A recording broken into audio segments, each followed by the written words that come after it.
Hi everyone, in the last video I told you how I came to have my jewellery business. Now I'm going to tell you why I came to close it. It's been a long story. It's 13 years. I started it in 2008, 2009 with the first collection. But like a lot of businesses, they shut down. And I think the general guide is that 2 and 3 businesses just don't succeed, especially first businesses.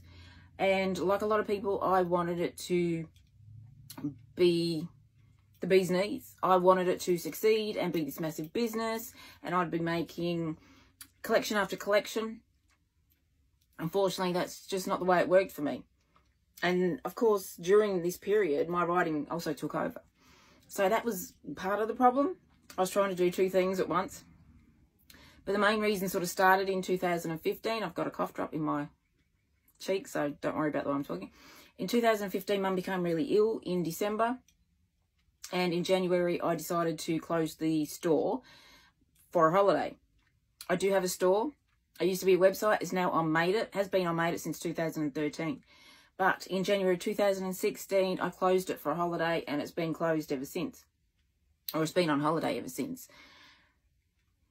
The responsibilities of being a carer just sucks a lot of energy out of you. And every year I wanted to get it back up and going, and that just wasn't happening. And it's unfortunate. I wrote more. I dealt with a lot of mum's health problems year after year. Hospitals and surgeries and this, that, the other. And all of that takes a toll. And year after year I wanted to bring it back and start selling again, and it just wasn't happening. And then last year I started at the gym the same week as the writers group near where we started, and I went for 5 months, and September the 13th last year, 2021, I decided to take a break from the gym because I felt it was creatively stifling me. I wasn't writing, I wasn't doing anything.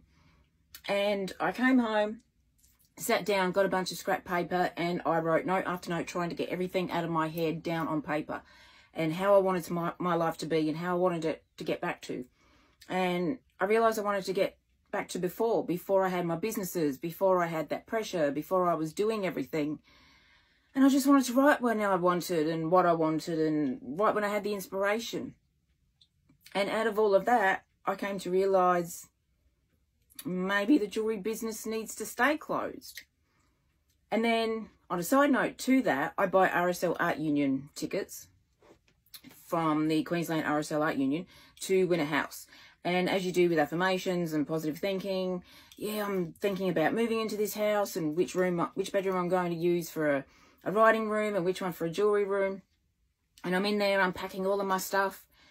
And natural thought in this dream came to be, if I could sell it off at jewellery parties, all of the jewellery that's left, if I could sell them off at jewellery parties, that's it. That would be the end of the business. I'd be done. So when I woke up, I thought, that's a thought.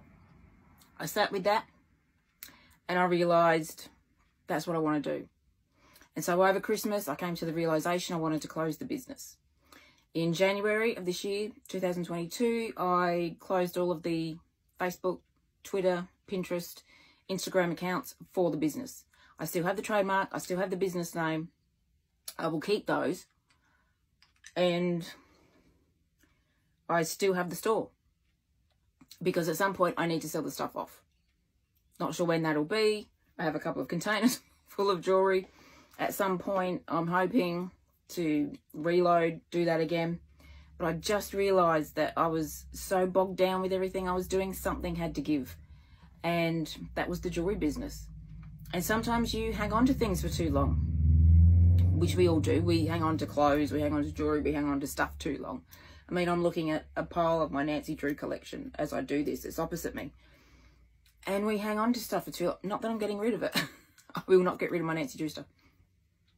But there is just stuff we hang on to, and people become hoarders. And even in business and life, in online life, there is only so much you can keep before you realise you are bogged down. And so that's how I came to close my jewellery business.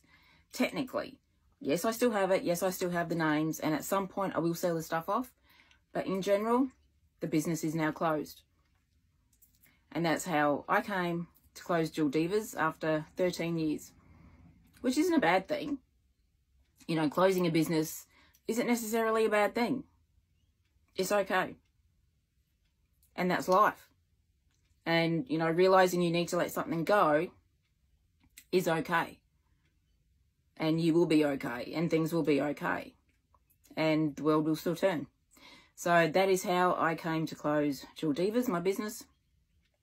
Being mentally bogged down is a very good reason to have a cull and a clutter and just clear out mentally and physically. Which is why they say declutter your house. Because let me tell you, that really helps. Doesn't have me looking at the mess I'm looking at.